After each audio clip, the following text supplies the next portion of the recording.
நீங்கள் நம்ம வீடியோ பார்க்க வரும் பார்த்தீங்கன்னா ஒரு ப்ரோ வந்து கமெண்ட் பண்ணியிருக்காரு 3 ஜூஸை வந்து ஒன்றா மிக்ஸ் பண்ணி குடிங்க அப்படின்னு கமெண்ட் பண்ணியிருக்காரு. ரேண்டமாக ஒரு 3 ஜூஸ் நம்ம சூஸ் பண்ணிக்கிறோம்.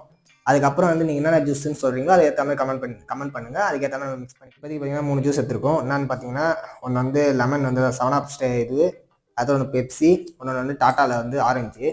இது 3 தான் எடுத்துருக்கோம். இந்த 3 ஃபஸ்ட்டு மிக்ஸ் பண்ணிக்கலாம். ஒரே நிமிஷம் வெயிட் பண்ணுங்கள். 6 months later. ஃபஸ்ட்டு வந்து டாட்டா ஓப்பன் பண்ணிக்கலாம். வெயிட் பண்ணுங்கள். இந்த டாட்டா கிளாஸில் நம்ம டாஸ்கே பண்ண போகிறோம். ஆனால் இதுலேருந்து ஆரஞ்சை மட்டும் கொஞ்சம் எடுத்து வேறு கிளாஸுக்கு ஷிஃப்ட் பண்ணிப்போம். மற்ற ஜூஸையும் மிக்ஸ் பண்ண ஒரே அளவு. பெப்சி தந்தாச்சு. பெப்சியும் பார்த்துக்கோங்க, மிக்ஸ் பண்ணியாச்சு. அதுக்கேற்ற மாதிரி பர்பிள் கலரில் மாறி இருக்குது. 7upன்ற பேரில் ஏதோ ஒன்று கொடுத்துருக்கானுங்க, அதை மிக்ஸ் பண்ணிப்போம்.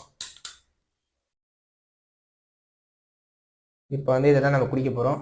ஒரு எல்லாத்தையும் மிக்ஸ் பண்ணியாச்சு. இப்போ இதை தான் குடிக்க போகிறோம். எப்படி இருக்கணும்னு தெரியல.